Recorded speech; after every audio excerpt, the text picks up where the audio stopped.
Hey everybody, welcome to Marcus Fixes Stuff, the show where I teach you how to fix stuff at home so you don't have to pay for an expensive repairman. In today's episode, we're going to be changing the brake pads on this 2016 Chevy Traverse, and this procedure will work for any Chevy Traverse, I think from like 2005 to 19. It'll work for the GMC Acadia too. And really the technique we're going to use is going to be able to be applied to just about any car as far as changing brake pads. Make sure to watch the whole video and I will show you how much you will save by doing this yourself. Let's get to work. Okay, the first thing you need to do is subscribe to this channel. Haha, gotcha. No, seriously though, subscribe to the channel if you haven't subscribed already. It's just gonna make the channel better, and I appreciate everybody who's already subscribed. So the second thing we're gonna have to do is remove this tire. We're on the front passenger side. We're gonna jack the car up and take the tire off, and if you don't know how to do that, then maybe you should watch my video on how to take a tire off of a car. But for now, we're just going to do a little movie magic.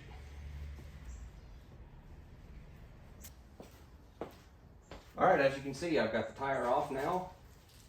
This is our brake caliper. Look, this is your brake line that feeds the brake fluid to the caliper. You don't want to mess with that, okay? So if you take the caliper all the way off, usually get something to hang it up here, but we're going to hopefully be able to just swing this up and get the brake pads out. We're going to need some tools to do that. If we take a closer look at the caliper, you have a bolt right here and one on the bottom. You're going to want to loosen this top one.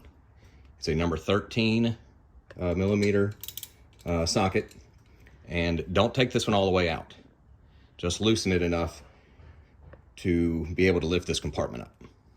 We will take the bottom one all the way out. Try and back this top one out first.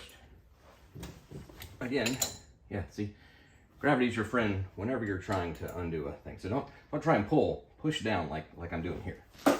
And my giant head's probably in the way. There we go. You should be able to back this out by hand now. And I am. Let me show you what I'm doing. And here's that bolt I was talking about. We're just going to unscrew it from this back caliper. On the top, we're going to just back this one out a little bit. We're not going to take it all the way out though. There we go. Just need it a little bit.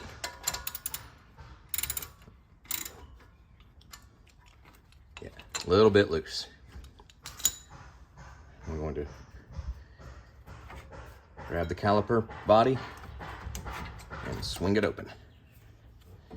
And again, be careful that you do not damage this line, because that is your brake line and we don't want to mess with that at all.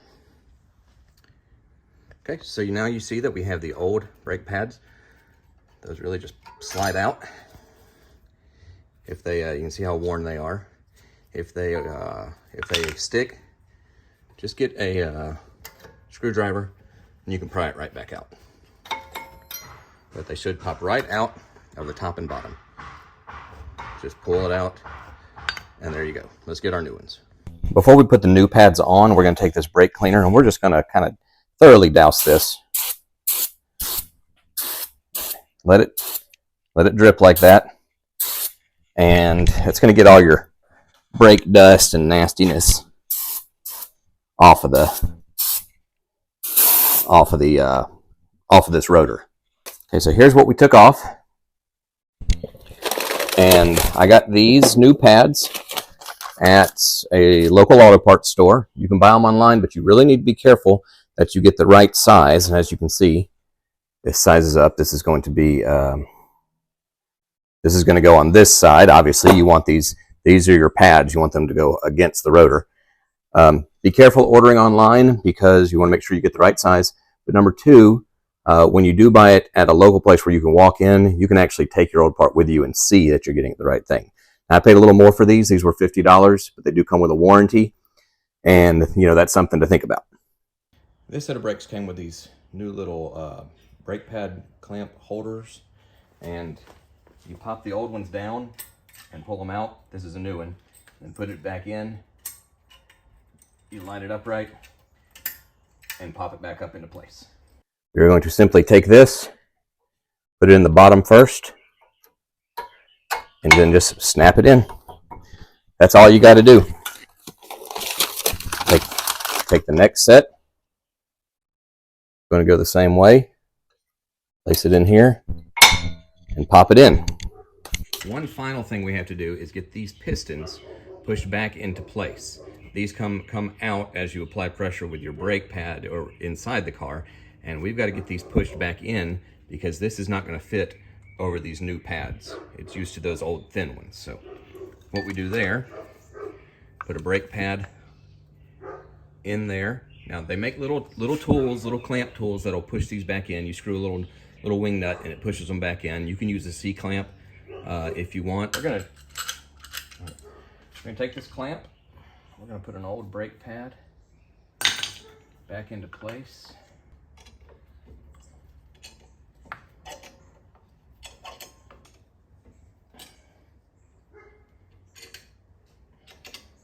And there we go.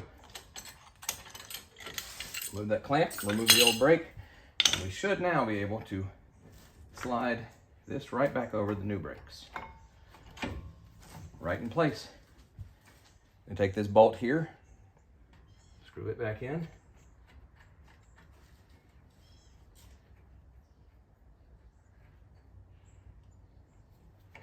Take our socket wrench and go ahead and tighten these back up. Tighten them pretty good. You know, you don't want to over tighten, but you also don't want this caliper getting loose.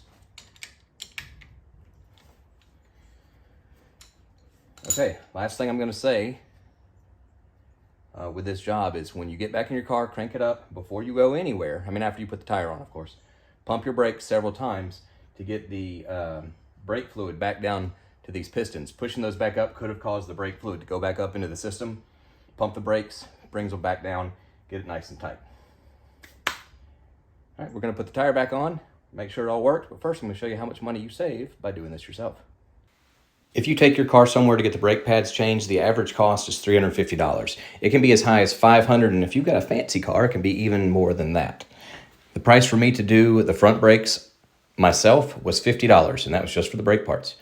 Of course, you can go a little bit higher, you can go a little bit lower, but the brake pads I did buy have a warranty, which is something that I was interested in, and it was only about $10 more for the nicer brake pads, and you know, you don't want your brakes to fail.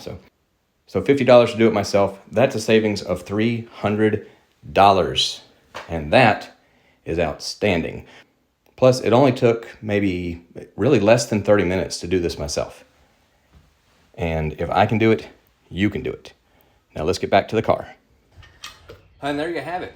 Got the tire back on. Make sure once you lower the tire, tighten those lug nuts back as tight as you can get them. Don't over tighten because you can strip them off. But obviously, with a hand tool, it's as tight as you can get them. It's going to be fine. And don't forget to pump those brakes before you even move the car, okay? Crank it up. Press that brake pedal several times. Get that fluid back in there, okay? But that looks like another job well done. Thanks for watching the video. Please subscribe to the channel, like the video, and leave any comments if you got them, and I will do my best to answer them. I will see you again when something else breaks. God bless.